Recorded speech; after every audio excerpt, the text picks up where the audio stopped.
Am I the jerk for feeling frustrated that my coach expects me to always be the one that trains with the new women students?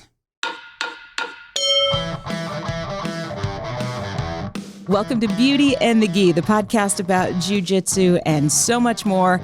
I'm Jen Eads, a blue belt full of curiosity and questions about Jiu Jitsu and just life in general. And I'm AJ Klingerman, a Brazilian Jiu Jitsu black belt, obsessed with Jiu Jitsu. And I don't have all the answers, but I'm here to give you my opinions. You definitely have those. We both do. Yes, absolutely. So what are your thoughts on this? If you're the only woman in class, is it automatically assumed that if another woman comes in that's new, that you're going to be the one that pairs up with her? Okay, you're the only woman in class, because this can be taken from lots of different scenarios. Right. So let's start with you're the only one. Mm-hmm. I think you start with, do you want other women training partners? Right. Because if you want to build the women's team, then you got to be part of that solution, right? If the problem is you have no women to train with, you have to be part of the solution. I agree. So then, you're going to grab the woman and help her feel more comfortable and more safe. And, jiu-jitsu is very awkward. Mm-hmm.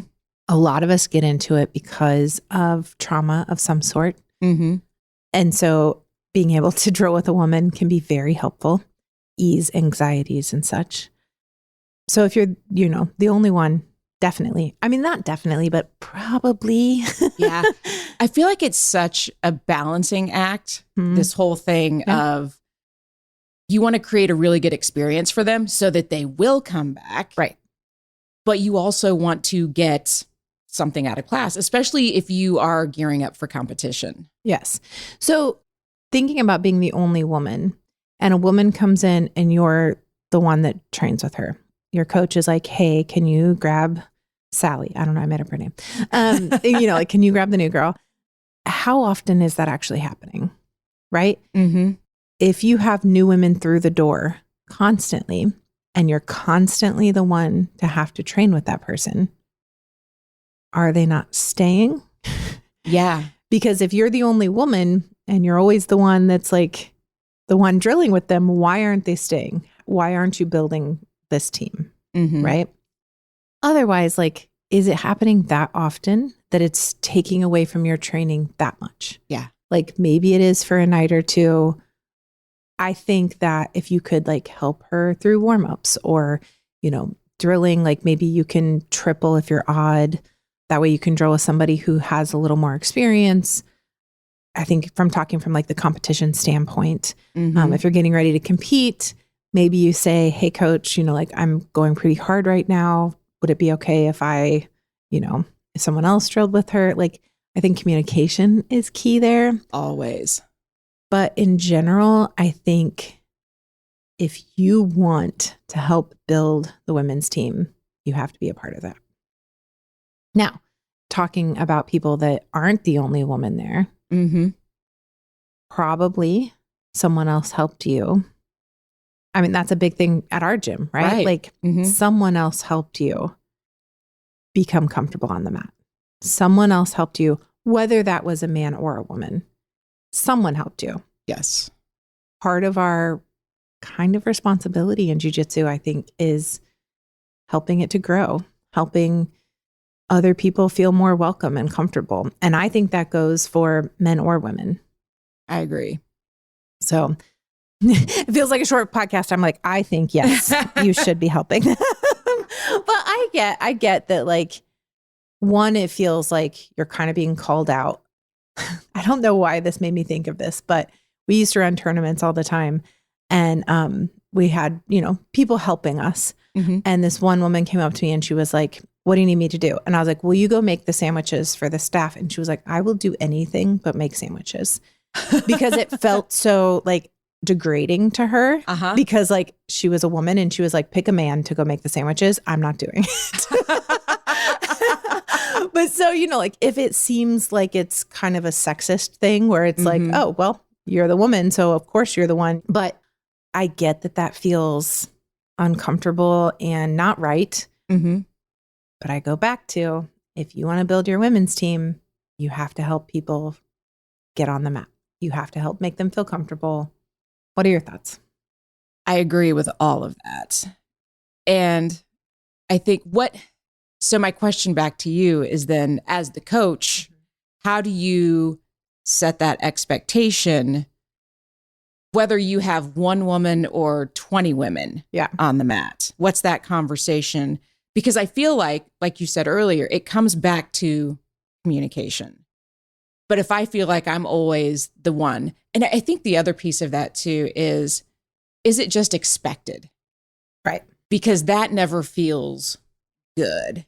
So how do you set that expectation or have that conversation so that whether it's one woman or if you're lucky enough to have 5 women that you're like, oh my gosh, I would feel comfortable with a new woman coming in and training with any of these because we've got so many awesome people on our team. Right. How do you as the coach set that expectation and have that conversation?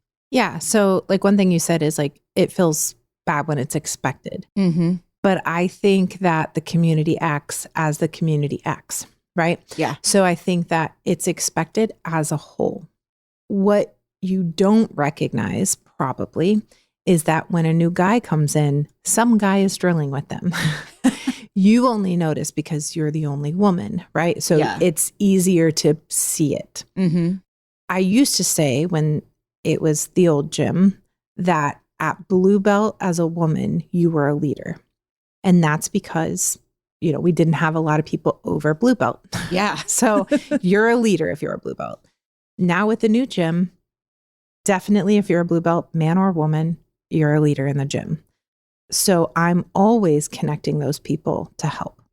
And sometimes me personally, I'm trying to maybe like have a guy show the woman how to shrimp and have a guy show, show the warm-ups, but then she's drilling with one of the women if possible. Yeah. Just so it's the culture of our gym that we all help you succeed, that we all help you feel comfortable on the mat. And so that you recognize from the start that we're all here to help you. I introduce them in class. We have someone new. I'm like, hey, everybody say hi to this person and, say their pronouns and like maybe a little about them or something. So they feel like they're welcome. But I think it's the culture, and that's how I do for expectation, I guess. Mm-hmm. With that said, I try to always make sure I'm being grateful and thankful for their help. So after everything they're showing, like if somebody's showing warm-ups, I'm like, hey, thank you so much for helping them. If I, like somebody's drilling with them, I'm like, thanks for working with them. You made them really comfortable. But just making sure that I'm showing gratitude for that too, I think is really important. I think so too. Yeah. Because you don't want to feel taken for granted. Exactly. Like you don't work for the gym. I mean, that's, that's the reality, right? Like it is a pay to play sport. You should get to choose your partners for the most part, right? Mm-hmm. But at the same time, we're all here to help build it. A rising tide raises all ships, right? I feel like I've heard that before. Yeah, right? Like one of my 5 million times. Sayings. But it's true, right? It does. Totally. Like we all come up together. And I think you're a part of that building process, whether you want to be or not, really. Now, if you're very adamant, I never want to train with a new person, you better have that conversation with your coach. Because a lot of coaches, part of certain expectations at certain belt levels is you being able to teach. Mm-hmm. Like that's a very normal expectation. So having you drill with the new person is kind of setting you up in that. So I don't know. I think it's a conversation with your coach if you're adamantly against it. So it's all coming back to culture and communication. Yes. Yeah. Where there's no simple answer. I mean, there kind of is, really. It's what culture do you want to create? And are you talking about it? Like, do people understand the expectation? Right. Yeah. We do this thing at Role Model Camp that I don't want to go into too much because part of it is being in the room and experiencing it. But at the end of it, you really realize what people are going through and how Jiu Jitsu has helped them. Mm-hmm. And so then we talk a lot about like this is why it's important to help people feel comfortable on the mat and to help people feel just welcome. Yeah. And to help them continue with their journey, because people are struggling and usually as teammates, we don't know it. So if we could just somebody walks in the door, go, well, that person's probably been through some stuff and they need a friendly face and a welcoming hand to help them get through it. That kind of mentality can go a long way. I'm going to make them feel welcome before I choke them. Yeah, exactly. But you want them to feel safe when you're choking them, right? Yeah, it is a very scary sport. We had a new girl in Monday night, I think. And at first she was like, absolutely not. I'm not doing that. I think we were teaching her naked chokes and she was like, nope. What a night to start. Yeah. But it's an easy one though, at least, right? You don't need a gi. So I don't know. It's fairly easy technically to start that day, but also a little frightening. Yeah. And what was funny is at first we could get her to be choked, but not to choke someone. That's interesting. Well, I think, as women, we're often raised to be delicate and not hurt people and not, So it took us a while to get her to actually try to do the move. Yeah. But it just having those welcoming faces and people to be like, it's okay. You can go at your own pace. And by the end of class, she was like, I absolutely loved that. I'll be back. Yeah. Now she's ready to murder. Exactly. Right? Good job, team.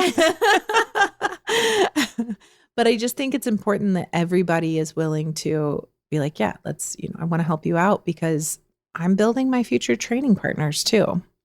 Yeah, that's so true.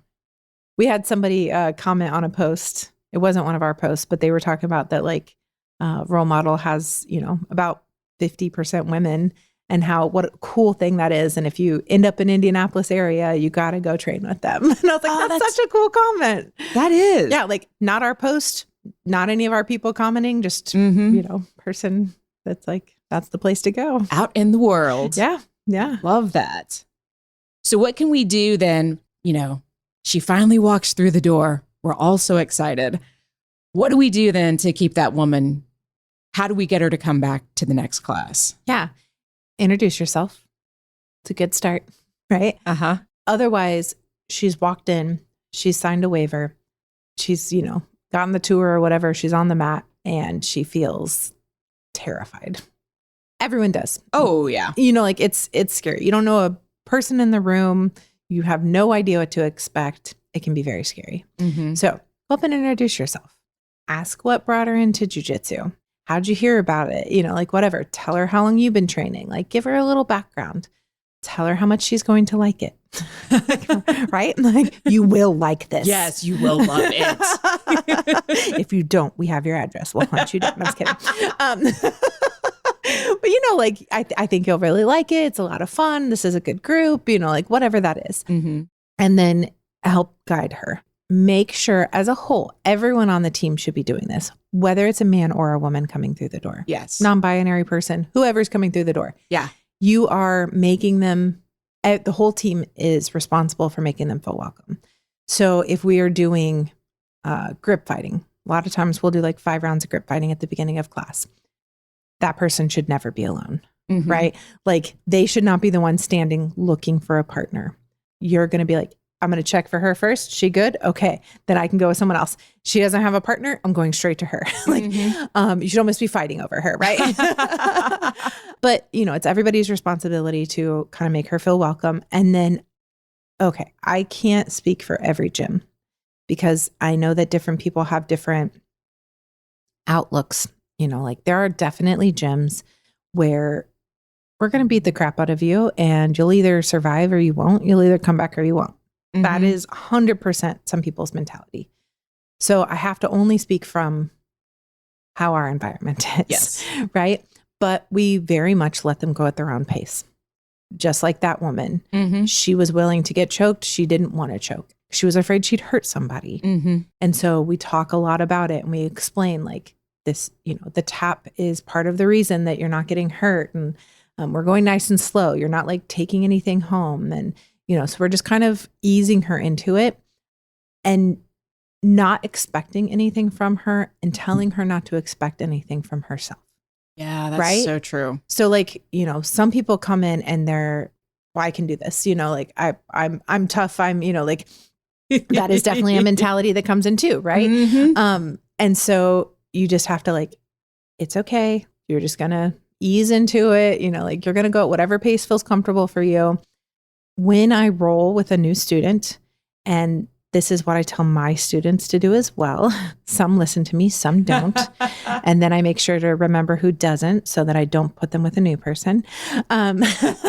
That's interesting because there's also kind of a flip side to this, that if your coach never asks you to go with the new person, there's probably a reason. Yes, absolutely. Absolutely. There are definitely people who are not good with new people. And I try to keep track of that. And I make sure that, they're not the person that I ask. And sometimes those people are really nice people. They're just not good with new people. So they might try to grab the new person and I'll be like, oh, thank you so much. But actually, I'm going to have them work with this person.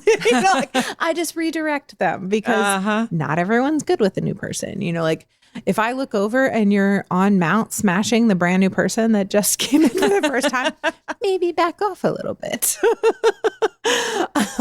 But so when I first roll with a new person, I'm on my back or seated, but I'm in guard.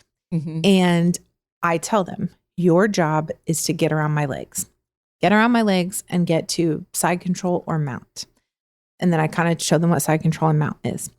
And then I'm like, my job is to not let you do that and to knock you over. In other words, sweep, right? Now, the sweeps that I'm doing do not have to be like super technical because their job is like checking their base. So I'm doing a lot of mostly like scissor sweeps. That's the main one I'm doing. And just kind of like knocking them over and then they get back up. So I say, every time I knock you over, you get back up. And so by the end of the round, hopefully they're not falling over as easily. That's the goal. And if I'm picking it up a little bit with that, I tell them my job is to make it harder and harder for you. So like maybe at first I was like not really knocking them over. I was just kind of like moving them around. And then now I'm starting to knock them over and then they're getting better at their base. That way, they only have to worry about 2 things to start. There are a million things in jiu-jitsu. So I want you to like only have to think about stay up. Yeah. Get around their legs. That's it. That's all I got to think about. You don't have to worry about me tapping you. I'm not going to try and armbar you or choke you or anything. So it just eases some of the pressure off. And I think that's a fantastic way to start with new people. It makes them sweat.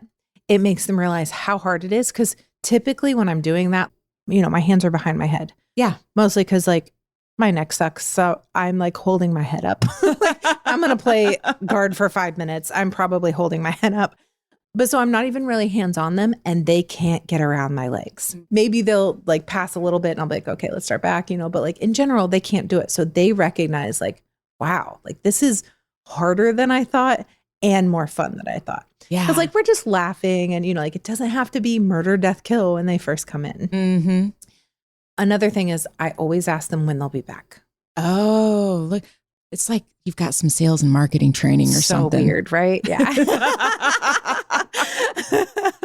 But yeah, like set the next appointment, right? Yeah. Like I'm not making them like write it down or, anything like that. But I am saying, like, oh, will you be back tomorrow for kickboxing? Or, like, are you coming in Thursday for women's class? Or, like I'm asking them when they'll be back.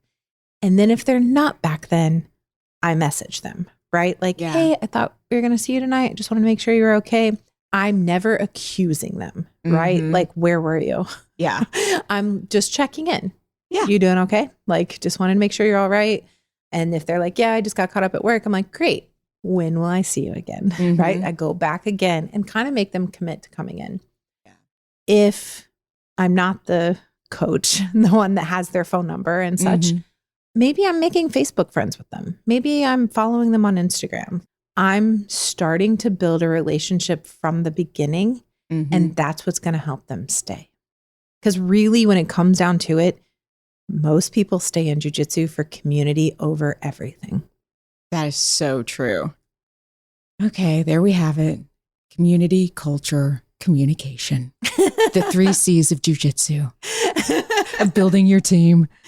Yes. I like that. Yeah. Yeah. Because communication worked in a lot of different ways there. So many. It was following up with them. It was being friends with them. It was talking to your coach. It was, lots of different communication points. Mm-hmm. Mm-hmm. So if you need to work on your communication skills, I highly recommend you start Jiu Jitsu. Yes. You'll learn to say tap. Yes. If anything else. And that's good too. I mean, like sometimes we do struggle to use our words, right? We struggle to say no, or we struggle to enforce our boundaries or anything like that. So like even just learning to say tap, like if you have both your arms wrapped up and you can't physically tap, say it. Yeah. And like sometimes I have to remind people, like you can use your words. You can talk. It's okay. Yeah. Well, I think the other thing that we can do too is also, back to communication and setting expectations with the new person, that if you've drilled with them, great. But if you are training for competition, then, hey, this was great. Thank you so much. I enjoyed it. I've got to go get some competition rounds in. Yes. And then they don't feel like you just bailed on them. Right. Yeah. And a lot of classes have different, or a lot of schools have different classes. Maybe they have a competition-based class. That's probably not where the new person's coming into. Probably not. I hope not. Yeah, exactly. Right. But, maybe you have a fundamentals class or beginner class or something like that. And then you're kind of expecting, like, with that said, if your gym has a fundamentals class or a beginner's class, try and go on occasion. Kind of volunteer to help. Because again, a lot of coaches are looking at your ability to pass on jujitsu as part of your promotions. And I just need to be reminded. Yeah. So good. Yeah, exactly. Yeah. Reminded of the basics always. Yeah. Please show me that again for the 500th time, because for some reason I'm still missing a detail. Yeah. And like, that's the thing. A lot of women's teams or a lot of women's classes, only the low ranks are coming. Right? Like the high ranks aren't showing up for those class. I appreciate that that's not our culture here. Like we have white through black belt, all the belts in between in our women's class. And that's because someone else was there to help them and they want to be there to help build the team. I love that. Me too. It's a good place to train. Thanks. I think so. I like it.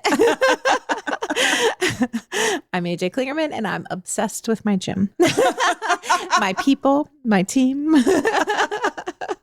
As you should be. Yeah, it's a good place to be. I agree.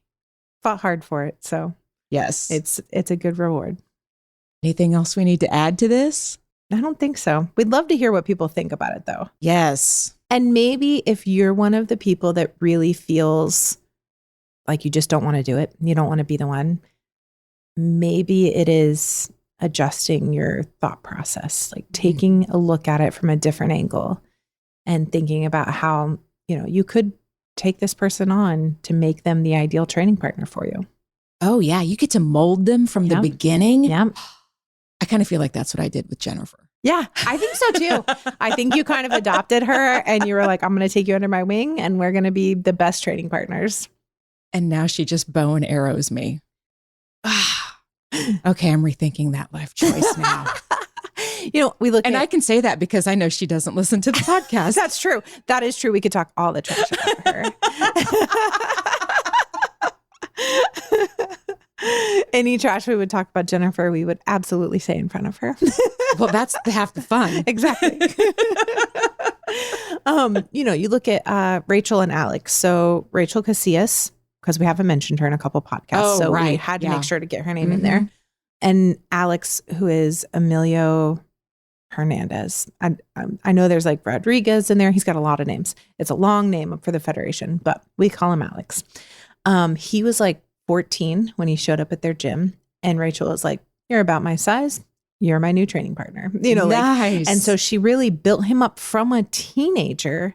And now Rachel's the number one Master 3 gi and no gi grappler. And Alex is the number one adult male. Say all the words. Number one adult male no gi grappler. Wow. Number one above all. So he was just number one in feather. Now he's number one fully in all the adults. And like that came from just being like, I'm going to adopt this. And now he says his main training partners are blue belts. Really? Yep. People that he's building up to help him prepare for these major tournaments. Well, that's a happy story. Isn't that cool? That is just the best. Yeah. So adopt a white belt, adopt a blue belt. Like, Yeah. adopt them and help raise the tide. Always. Yeah. All right, friends, we want to hear your thoughts on this. So I will be asking the question. If you're listening in Spotify, you can answer it there. And if you're listening in Spotify, you can also leave us 5 stars to review. Excellent. We love seeing those. And you can always message us on Instagram at Beauty in the Gi Podcast. We love hearing from you. You give us the best episode ideas. You can also find me on Instagram and the TikTok at Brassy Broad Jen. And I'm AJ Klingerman everywhere you go. I laugh because my Facebook name is not AJ Klingerman right now. But I have one more week of being Meta copyright infringement. And then I get to change my name back. That will be a glorious day. Right? We're going to celebrate. November 2nd, I get my name back. All right. All right, friends. Thanks for listening. And we will see you on the mat. Beauty in the Gi is a production of the Brassy Broadcasting Company. And brought to you by Role Model Grappling. Stay tuned for our Slay Days, where we are doing 48 hours of rolling deals. So more information coming on that. Ooh, that's exciting.